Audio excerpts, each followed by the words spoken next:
everyone, and welcome to Journey with the Kellers. My name is Amanda Keller, and today we are back in the Keller kitchen. So today we are going to be making something from the Yellowstone cookbook. And actually, I kind of skipped a few recipes. I will get back to them, but we have a whole bunch of deer meat that my husband got that we're trying to use up. So I'm skipping a few to use this deer meat recipe, and like I said, I will come back and do the ones before it later on. So today's recipe is glazed venison meatballs. And so basically what you're going to do first is you're going to make the sauce. For the sauce, you are going to need one large shallot finely chopped up. You're going to need the zest of half of an orange. And then when you do that, after you zest the orange, you can go ahead and juice it as well. And you're going to need about 1/4 of a cup of fresh orange juice. Now, just to let you know, I am making a double batch, so I have a little bit more than that. Other than that, the rest of it is, you are going to need 2 tablespoons of dry sherry. Now, I did not have dry sherry, and I really didn't want to purchase a whole bottle of dry sherry. It's kind of expensive just to use 2 tablespoons of it. So I am using a non-alcohol substitute. It says that if you mix apple cider vinegar, equal parts apple cider vinegar and equal parts water together, then it's a good substitute for dry sherry. So that's what I am using, okay? All right, so to begin this off, what you're gonna do is in a saucepan, you're going to turn this on to like a medium-low heat. Okay, and you are going to take 4 tablespoons of unsalted butter and just melt that in there. Okay. Once you get that nice and melted, you're going to go ahead and add your 1 large shallot that's been finely chopped up to this. And you're just going to cook that, stirring it until it's like a light golden brown. It says it'll take about 3 minutes. So I'm going to go ahead and get this butter melted and then add my large shallot and then let it cook until it's lightly golden or lightly golden. And then I'll be back to show you what we do next. So I'll be back in just a minute. Okay, you guys. So once you've gotten your shallot to come nice and light golden brown, I'm not sure how well you can see this, but I'll try to show them. They kind of got a little hint of a golden hint to them. What you're going to do now is you're going to go ahead and add in your 2 tablespoons of dry sherry or substitute, whichever you're doing. Now remember, I am doing a double batch, so I am going to be adding more than the 2 tablespoons. So 2 tablespoons of dried sherry. Go ahead and mix that up. And you're going to let that simmer for about a minute, okay? Now, once you have let that simmer, we're also going to go ahead and add into this 1/2 of a cup of beef stock, which I am going to need a measuring cup for. So I'm going to go ahead and let that keep simmering.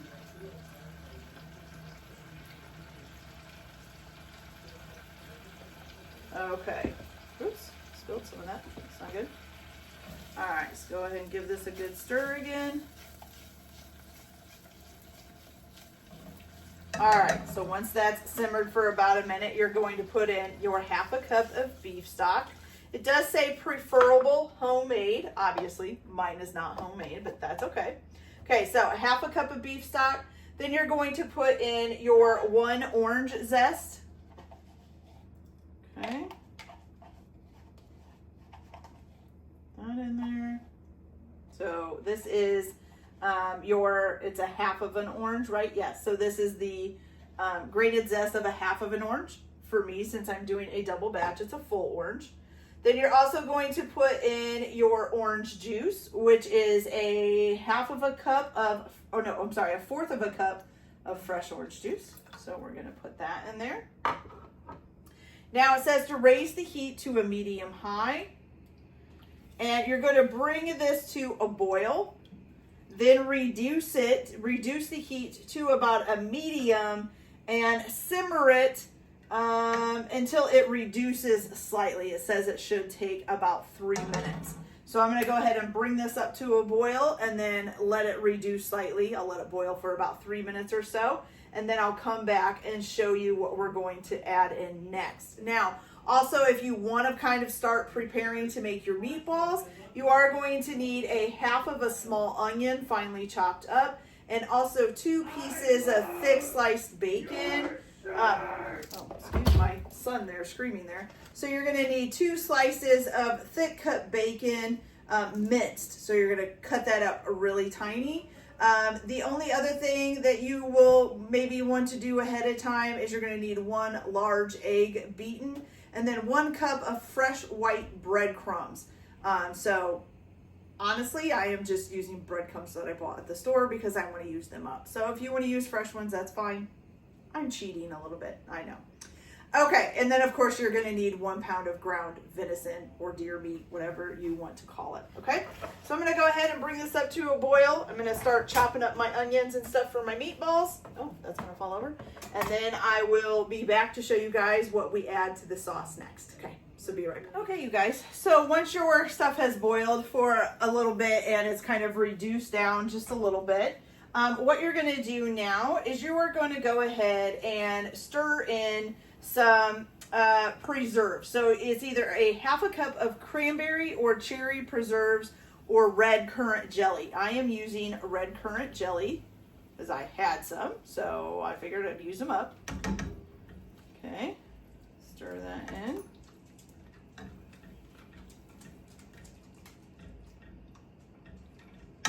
Okay, then you're also going to put in 1 teaspoon of Dijon mustard. Oops. Thought I shipped that, I guess not. Okay, so here's 1 teaspoon and 2 teaspoons. And then as an option, if you want to put it in, you can put in 1/4 of a teaspoon of cayenne pepper. Now, I'm not going to use the cayenne pepper. I don't want mine hot. So that'll be up to you guys whether or not you use that. Okay, so now what you're going to do is you are going to stir this all in there, and then you're going to simmer it for 1 minute and then remove it from the heat. Okay, once you remove it from the heat, you can either use an immersion blender or you can use a regular blender, and you're just going to blend this up real good, and then return it to the saucepan. Once you've returned it to the saucepan, you're going to cook it over a medium heat. You're going to stir it until the sauce slightly thickens, and then you're just going to, it should thicken slightly into like a glaze. So it should be a little bit thick, but it should still be kind of runny too at the same time. Okay, it says it'll take about a minute to get there, and then you can remove it from the heat and set it aside. Okay. And then, so I'm going to do all of that. So bring this to a simmer, let it simmer for about a minute, remove it from the heat, and either puree it either in a regular blender or using an immersion blender. And then stick it back on here and cook it until it just thickens a little bit into slightly like a glaze. And then just take it off the heat and set it aside. In the meantime, make sure that you have your stuff ready for your meatballs. And then I will come back and show you how to make the meatballs. Okay, so I'll be back in just a few minutes. Okay, you guys, so once you've got your sauce kind of looking like a pretty good little glaze there, you're just gonna set it to the side. I put a lid on it to keep it warm because it's supposed to be hot. Okay, so now we're gonna make the meatballs. So the first thing that you are gonna want to do is turn your oven on to 450 degrees. There we go. Okay, and then it says to take a cast iron skillet. Now you could probably use a regular skillet if you want. If you don't have a cast iron skillet, I don't think that would be a huge problem. Okay, so what you're gonna do is you are gonna put 1 tablespoon of unsalted butter in there. I'm gonna get a new thingy here. And you're just gonna kind of melt that up in your iron skillet.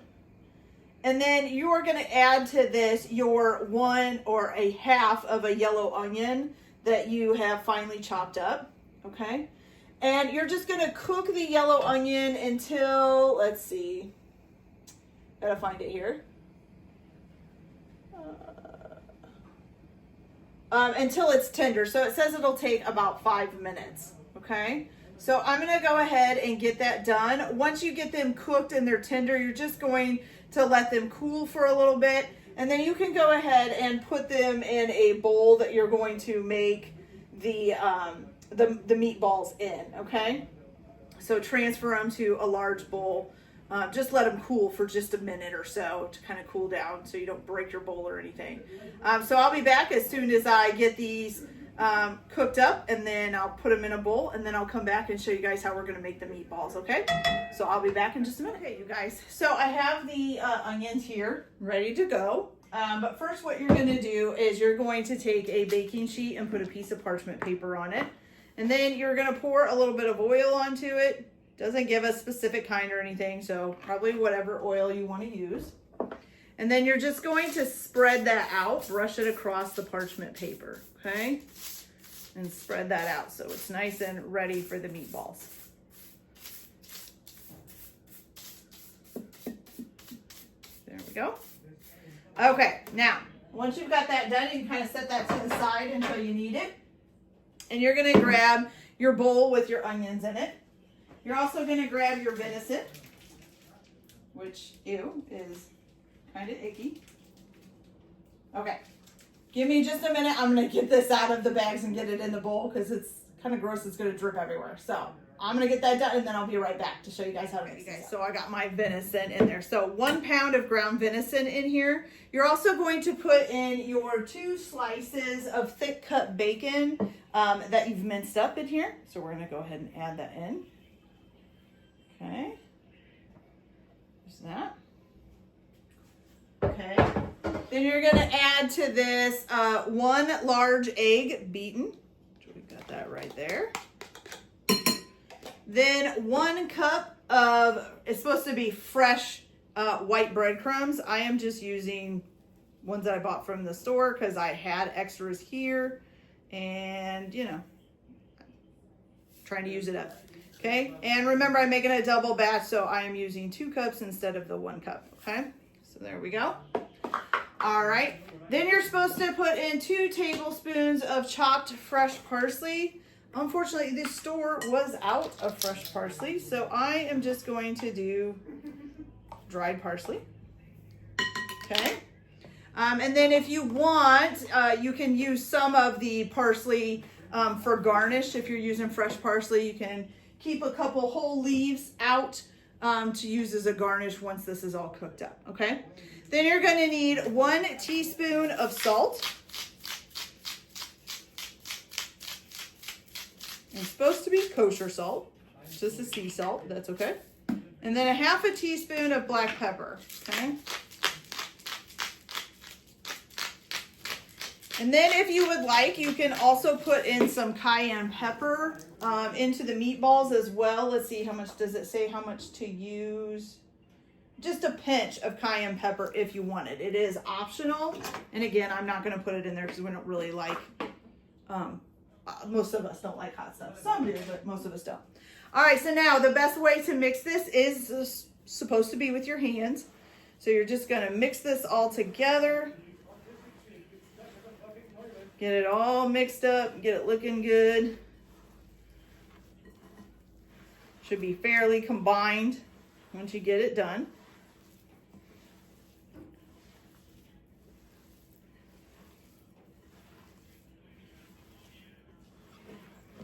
All right, just kind of flipping it around and pushing it in there.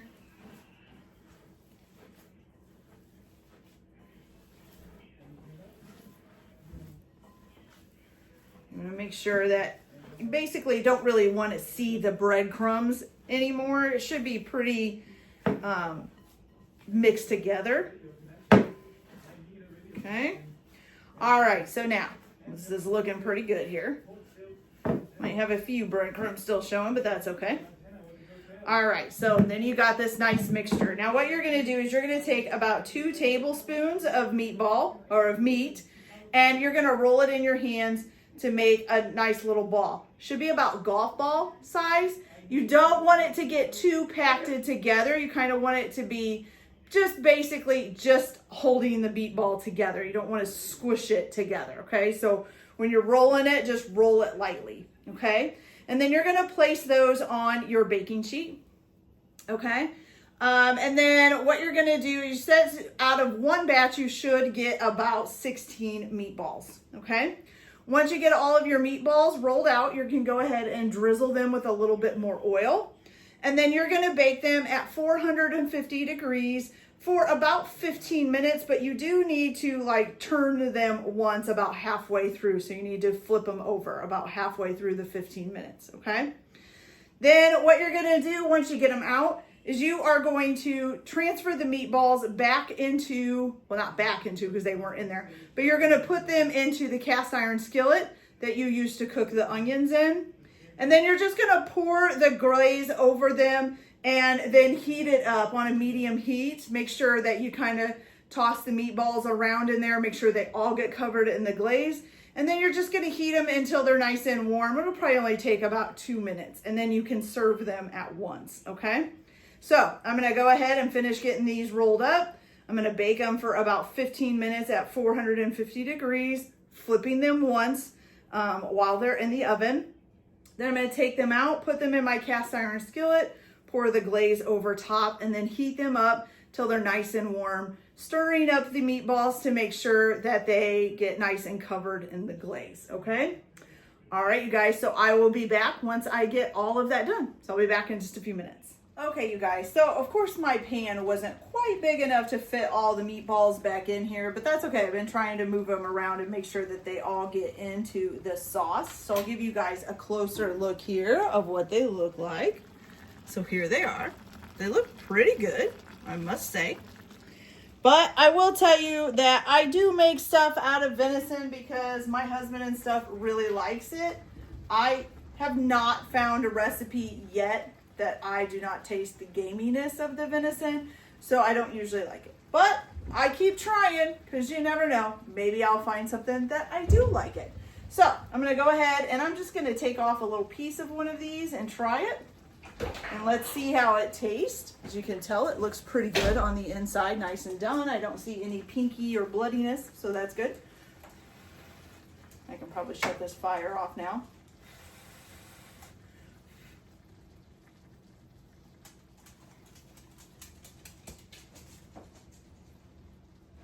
Okay.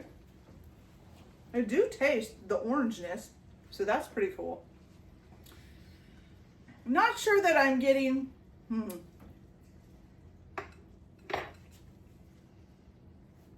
Okay. It actually pretty closely tastes like a regular meatball with some sauce on it. So I'm not getting all the gaminess that I usually get, at least out of that bite. Now I have found that sometimes that when you first take a bite of something, it's pretty good. Oh yeah. And then it kind of loses that really good flavor later on. So let's hope that's not true with this. But so far, it tastes really good. So that's excellent. I did make a nice big bowl of white rice to go with it, so they can put some rice on their plate with some meatballs and some sauce. And it makes a nice, pretty easy dinner. So yeah. So as far as I can tell, I might actually like these. So that's excellent news. Okay, you guys, so that's it for this video. I hope you liked it. Like and subscribe if you like, or don't if you don't. Everyone have a good day. Enjoy your cooking. Keep your kitchen messy, and we'll see you later. Bye.